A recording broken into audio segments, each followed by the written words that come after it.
banget lho. Iki jare dodol legen apa piye? Wis surup ora muleh-muleh. Ngerti wayahan apa ora? Ngomong sing karo-karuan sak nggo blonjo dite kok malah lemeng ra muleh-muleh. Upama ora payu mbok ya wis digawa muleh. Ning sing penting iki dene ndang bali. Nanti surup bles kaya ora muleh-muleh. Diteni nek teko tak jak karatan aku jowo. Pokoke ora mikir wedok blas. Mangsap. Lah. Lah iki apa menungsane? Nah. Wong iku aja kakean cocot. Lho, Ora mikir wong lanang antek amet. Surup urung mulai iki ra. Bingung digoleki ta piye? sadurunge tamu kowe ngamuk sik. Lah cek ora. Lho, sing salah iki kowe kudune aku sing ngamuk. Lho kok nyala-nyala wong lanang. Lah kok ora? Iki lho surup bles. Lho ning omah karek nyadro kayane wong lanang to kaya go tuku beras go nyekak yo enak kok. Lah cocot kowe. Lah nyekak lho kowe melok nyekak padha wae. Lah cek golek kaya. Ayo ndi duwe ndi. Piye? Nanti surup ngene kok duwe pira? Adene umume. Wong kok dodol mulai iki meni entuk dhuwit. Lah iya. Awak apa sobek preketek. Awak apa sobek Legen tek ning ora entuk dhuwit. Lho. Apa iki? Legene tek ora duwe dhuwit, mbok karo wedokan. Cangkemem. Mbok karo wedokan ta piye? Patone tuwa-tuwa cem. Lah iya lho sampeyan legene tek ora entuk dhuwit duwe ning ndi? Awak sobek diombe sing ngombe wong bentuk. Lho. Legene yo Patang bubung iki entek. Bareng tak jalui bayaran. Ki lho bayarane. Usah kowe. Cuma dibayar laras ngene iki. Ya. Alah. Sing bento ra sing tuku Pak nek. Kowe dhewe melok bento. Lah wong dodol legene dibayar laras kowe kok gelem. Iki edian. Apa laras iki nek dienggo tuku beras? Iki nek dienggo mangan. Lah ngene kowe. Pinter ngomong ngono sing dodol ya kowe aku tane omah. Lho. Wong lanang kok. Wong lanang sing tanggung jawab golek duit. Aku yo karepku dodol gentok dhuwit. Nek wong jelas awak sobek tuwe iki. Lah terus abiakan panas ngene iki go apa? Ora kena dienggo tuku lombok, ora kena dienggo tuku beras. Pangan kowe kono. Sakno kene sedina serangan pawon ngenteni malah. Apa iki apa? Panas iki apa?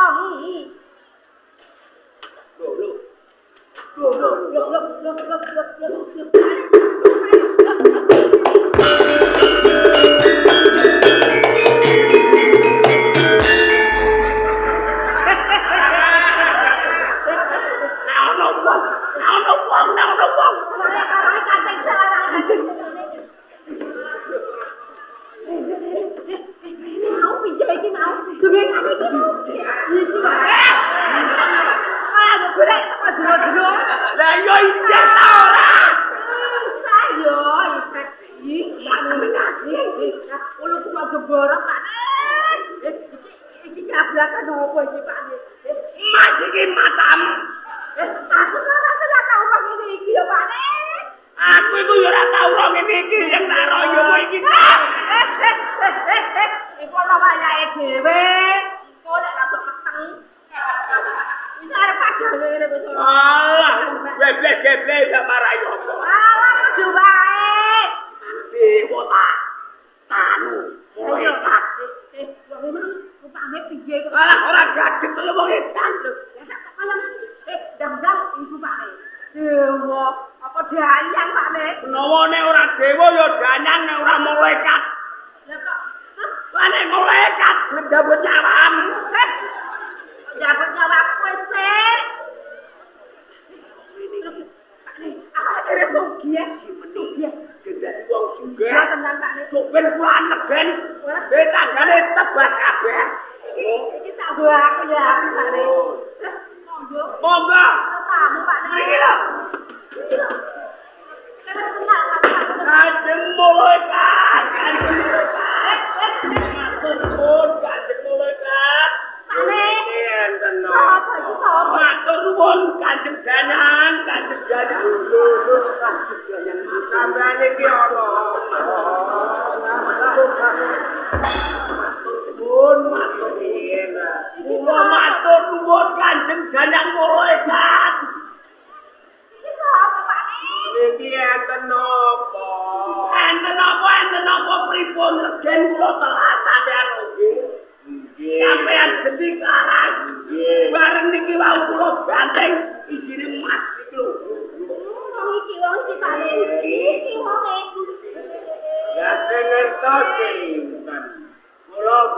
ngerti napa-napa.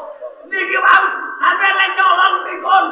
Malah kula mboten ngerti. Nek menawa sampeyan nyolong kedengaran sing duwe sampeyan Mboten. Ngoten niku jenenge sampeyan kok rezeki. kula niki Saking sing gawe urip lantarane kula. jane sampeyan niku sinten? Nami kula Saridin. Saridin. Nggih. Kenalke kula Lasena bakul gen. Kula lak sendi.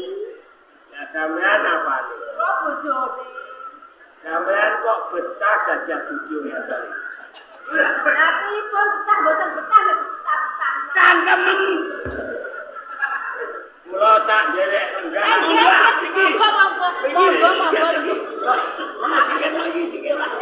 Kula niku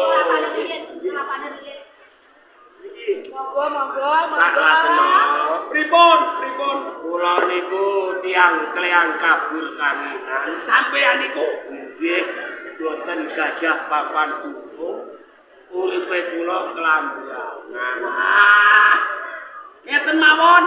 Mboten usah nurut-nurut mangken teng griya kula. Nek sampeyan kersa Pak, omah kula niki kula tak damel melih. Wah, matur nuwun, Pak Lasena. Kalih sampean nggih, Mbak. Nggih, nggih. Kula niki wau liwat ketemu sampean. Rasane ngatine kula kok ngejak sikil kula mlebu teng omah niki. Rene pun dugi klebet omah kula. Enten perlune napa jane? Upami kula badhe nyuwun tulung saged napa boten? Tulung napa? Pokoke wonten utawi kula saged kula purun. Kula boten njaluk tulung kok kula kepengin manggon teng mriki boten. Lah sampeyan Kula njaluk mangan nggih boten.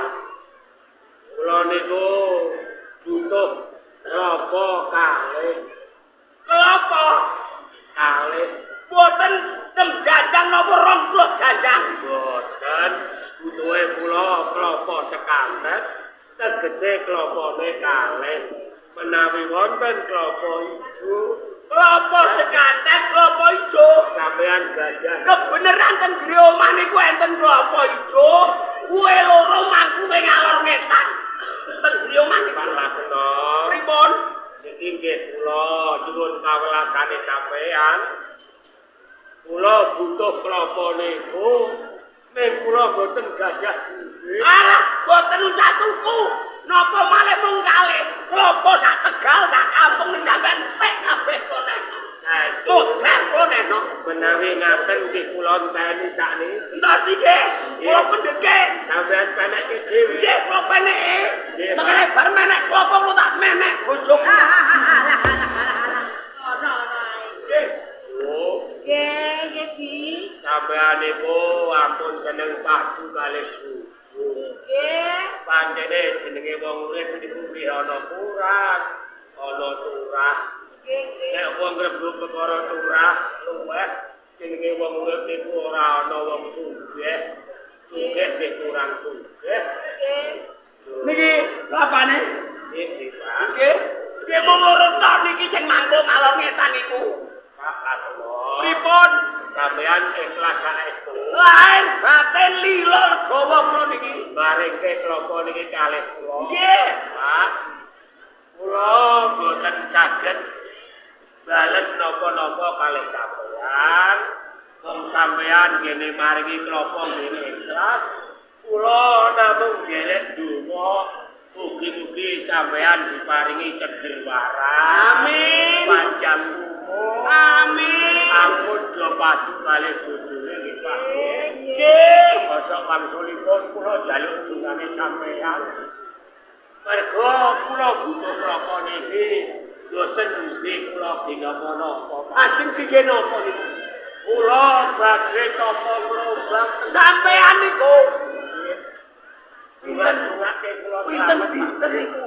kula badhe ngrobak teng segara 8 taun. Walah. 8 taun Pak. Oh, sampean boten usah ngerti lakone kula. Nggih kula dhewe sing lakoni. Namung kula boten saged dangu nggih Pak nggih. Kula matur nuwun pun entuk rapa sekantet. Kula nyuwun pamit Donga dinonga nggih mugi selamat segeng waras nggih.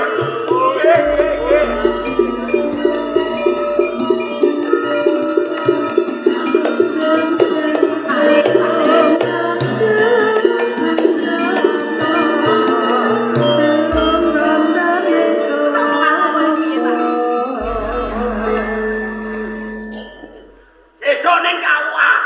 Apa? Kowe tak pegat aku arep rabine. Lho. Lah kok aku mbok pegat karo rabine. Lah donyaku akeh. Bareng sugih ngono iku. Ki ngerti kowe ra nek piye ngene iki. Nek rabi mbok modal apa? Lho ra sing modal apa iki, Mas? Lah nek bengi tak entong kok bener-bener ra iso apa-apa kowe. Alah. Terus ra iso ngalor ada macam-macam. Yo, golerno lah yo ora iso jenggelek. Lah iya. Lo ngancem wis perot kabeh. Lah ono kok rabine sebab. Wis ora mikir. Ya. Sing penting tangga-tangga aja nganti ngerti. Iya, Pak. Nek awake dhewe sugih dadak. Iya. Aku tak takok tangga-tangga sing duwe wit bogor. Apa mu tak tukune kabeh? Ngono. Ben sonombo. Ya Pak nek yo wis Ayo. Ayo maju ayo.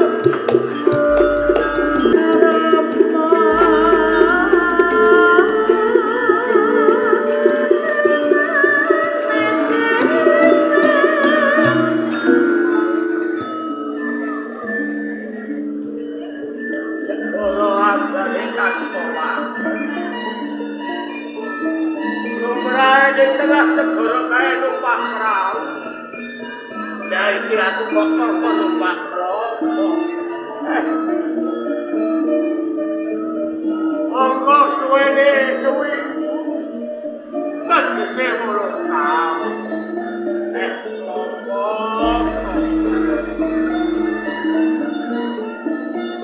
Monggo menawa kelakon aku berubah. Sedulurku kancahku ora sapa-sapa. Ngomong kowe krana loro. Urip matiku tak pasrahno karo kowe.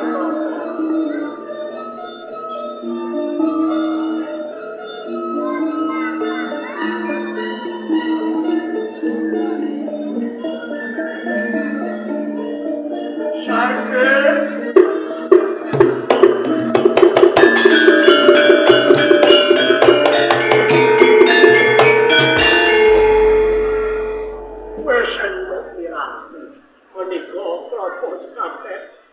minangka sarana saripit badhe nindakaken tapa grobang wonten ing segara. alhamdulillah wa syukurillah. La haula wa la quwata illa billah. Syaritin Kanjeng Sunan, lamun kowe wis nyendikapi dawuh pangandikaku, tegese kowe nglakoni apa ngrombang besok apa kuwi bakal minggir yen wis teko pinggir kowe bakal tumiba ing daratan. Yo kono kae sing kena diarani tanah sebrang. Lali-lali deneling-eling. Tanah sebrang kae ana swijining pepacuh. Sing kena diarani pager mangan tanduran sing doyan pager. Kae udarana sariden cukup sebagai Kanjeng Sunan.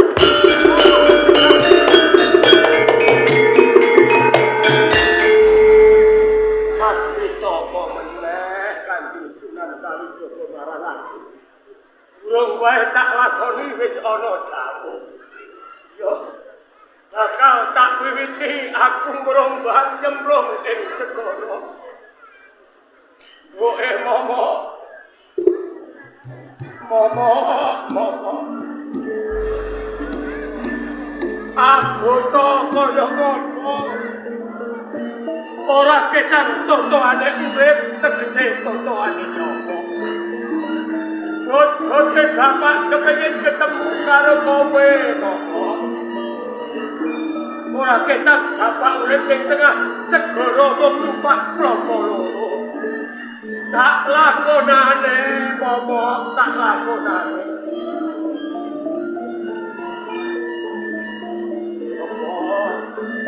Kowe tak sambat.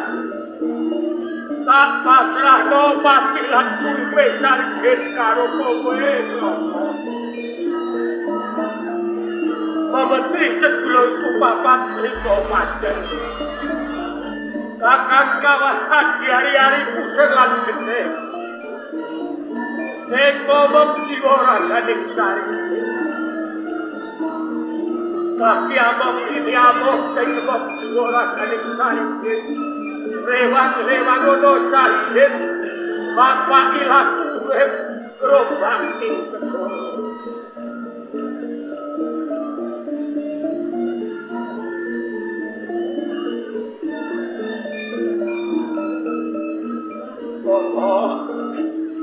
Bapak pamit gerobak Oke Momo. Dongamu kanggo bapak Momo.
Bocah-bocah iki padha belajar, kowe ora gelem. Lah nek awak cilik kaya iki tak slempetno kena.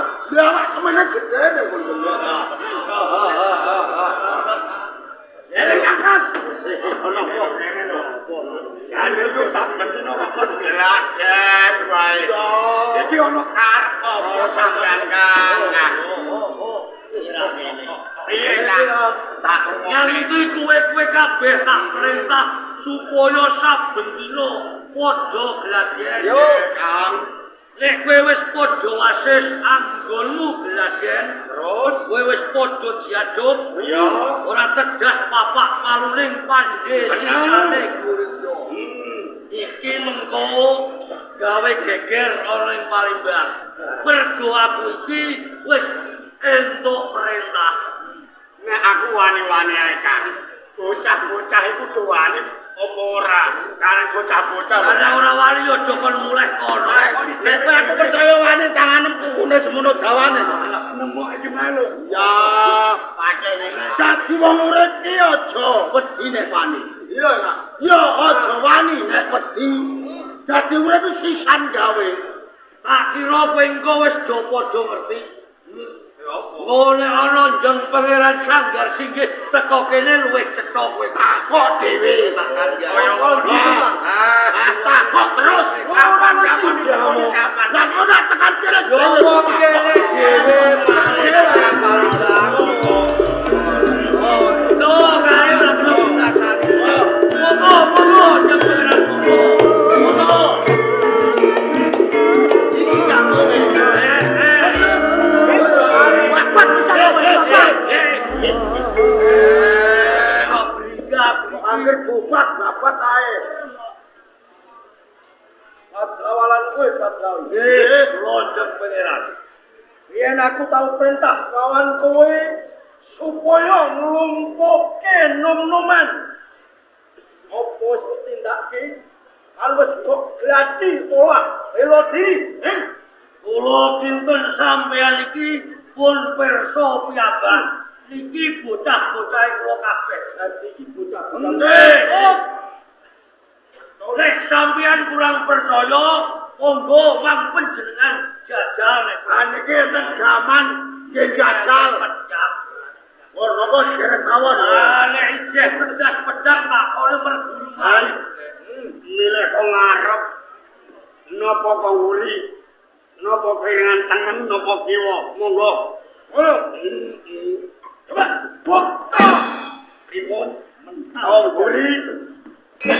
Koingan pripun? Gantian. Cukup kula. Nggih. Ya. Buri. Oke.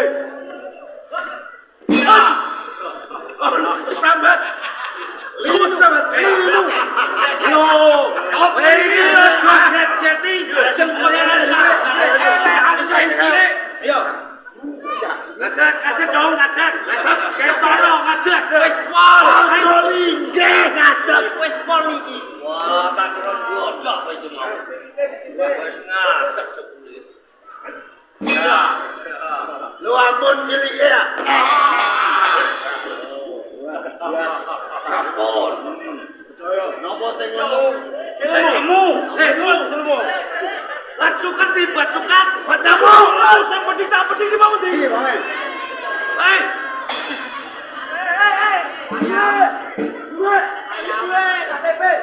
KTP cair KTP. Iki dhuwit. Toto. Wes.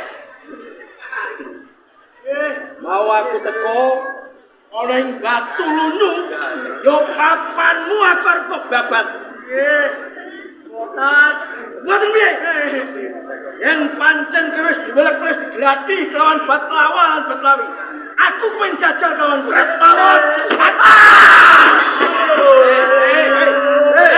Urung.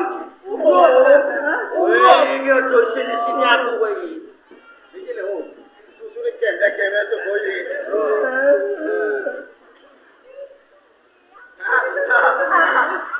Aduh iki. Ora tahu. Teri. Iki. Mae.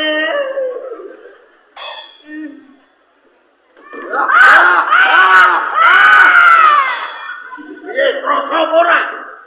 Krasa ora?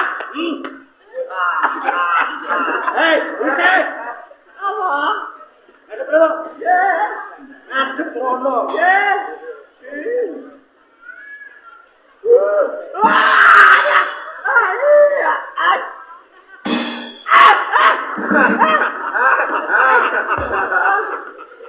Ora omong kan. Pripun? Sampun pitados napa dereng? Saiki aku wis percaya. Mula kang seru kuwi arep ben aku ndang bisa dadi sultan ning Palembang. nglunggui gampar ana ing Palembang ganti lawan kadangku Mas Gatot Iskandar. Sayuga kowe kabeh mimiti gawe geger ora Palembang. Gampang nek perkawis damel geger. Ampun ngongkon. Ngongkon niku enten opane lho. Niki totokane nyawa. Dadi nek ngongkon kuwi kudu ana opane. Saiki aku wani perintah lawan kowe Batlawi. Kabeh wis tak pikir. Lamun to kowe bisa ngrubuhake Palembang. Kowe bakal tak upahi. Ora trimo mung bondo donya. Mengko palungguhan. Kejawi nek ngoten, condungu dhewe.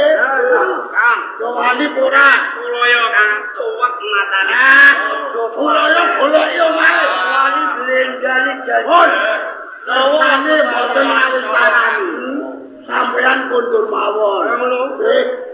Kula bocah-bocah tak damel geger teng Palembang. Wis, saiki tak bali wis. Oh, monggo.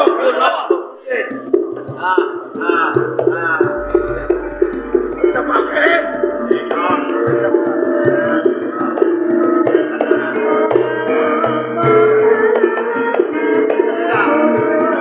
Iki dino kowe wis heeh.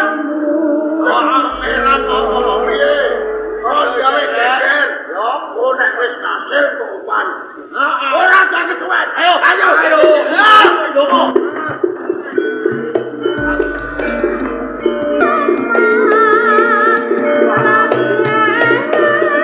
Sampun sami. Seto mati. Apa lo kira? Ikut kamar. Cetho nyentuh dawuh sing ora entek. Mergo berane brandal sing mapan ning Batu Lunyu. Iki brandal sing ora nos-nopo gampang. Brandal sak kembaran Batlawi. Wah, sing gawe geger kawula ning Kasultanan Palembang. Kersanipun dos pundi? Bareng-bareng tumuju ning alas Batu Lunyu.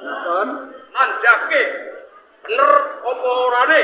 Brandal Batlawi gawe geger ana ing Kasultanan Palembang. Lah niki prajurite sampun siap siaga napa dereng niki? Singgo rupat monep. Wah, sadurunge bangkah ana ing alas Batu Lunyu.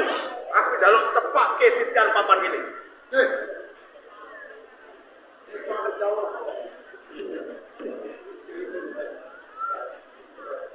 Sakabeh para tamu-tamu. Siapa yang makarso? Istri sanjoto lumaksana magita-gita. Tatyo!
Brandal sak kembaran sing jeneng Batlawi.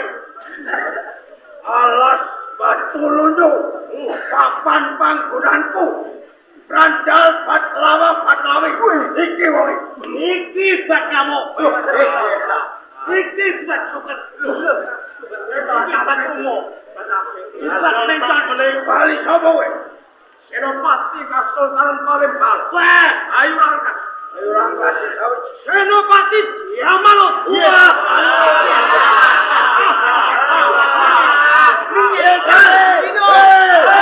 Waranan buanta. Mata kucur. Jamaluddin. Ya karepe sampean Baklawan Baklawi. Tekaku ning alas Batulunyu pancen aku nampa dawuh Kanjeng Sultan Datuk Iskandar. Mergo ning alas Batulunyu iki ana prane grandal sing gawe geger. Seneng jarah raya bandare kawula ana ing Kasultanan Palembang. Pun kondang dugi Palembang antari jagat Palembang. Kula sanjangi nggih. Boten mok gawe geger jarah raya bondone wong-wong boten. Iki kula pun ajeng nubuhke Palembang. Lho, saya ndodro paket ini. Kula sing dadi sultane cetha. Lah, aku tak mati lah. Sepisan pakartimu sing gawe kapitraning kawula ning Palembang. Siji wis kleru. Kaping pindho karep gawe geger ing Kasultanan Palembang sasara rubuh. Pun kula jarak, pun tak jarak. Bisa. Waton Senopati Jamaludin.